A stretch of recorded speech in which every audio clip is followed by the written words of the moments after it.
Daniel Padilla. Hindi na ba itinatago si Kayla Estrada? Netizens, convinced na may relasyon na ang dalawa. Muling pinag-usapan sa social media sina Daniel Padilla at Kayla Estrada matapos mag-viral ang latest Instagram post ng aktor na ikinilig at ikina-curious ng maraming netizens. Sa naturang post, ibinahagi ni Daniel ang ilang photos mula sa kanyang personal gallery. Ngunit isang larawan ang agad na nakakuha ng atensyon ng publiko, ang solo photo ni Kayla Estrada habang nakaupo sa isang golf cart sa gitna ng isang golf course. Makikita ang aktres na relaxed, nakangiti at tila enjoy na enjoy sa kanyang oras. Pero hindi lang ang larawan ang naging sentro ng usapan. Mas lalong naging usap-usapan ang caption ni Daniel na para sa marami ay may malalim at espesyal na kahulugan. There is no ifs, woulds, coulds, shoulds. It's just is, and we just are. Dahil dito, maraming netizens ang nagsabing tila hindi na ito simpleng appreciation post lamang. Para sa ilan, isa na itong malinaw na indikasyon ng espesyal na koneksyon ng dalawa.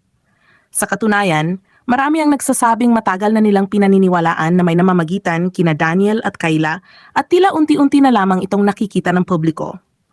Mas lalong naging interesting ang usapan nang mag-comment si Luigi Mulak, half-brother ni Kayla. Agad itong napansin ng mga netizens dahil para sa kanila, tila komportable na ang mga taong malapit sa dalawa na magbiro tungkol sa kanilang closeness.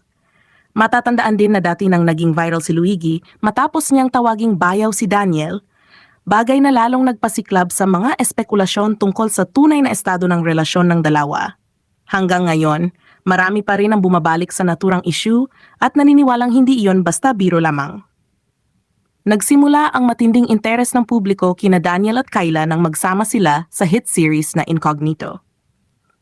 Mula noon, napansin ng fans ang kanilang natural chemistry, magandang samahan, at pagiging komportable sa isa't isa sa loob at labas ng trabaho. Bagamat wala pa ring direktang kumpirmasyon mula sa dalawa, maraming netizens ang naniniwalang hindi na kailangang sabihin pa ng diretsahan ng lahat. Para sa kanila, ang mga kilos, social media interactions at mga simpleng detalye ang siyang nagbibigay ng mas malinaw na larawan tungkol sa tunay na estado ng kanilang relasyon. Ngayon, isang tanong ang patuloy na umiikot sa social media.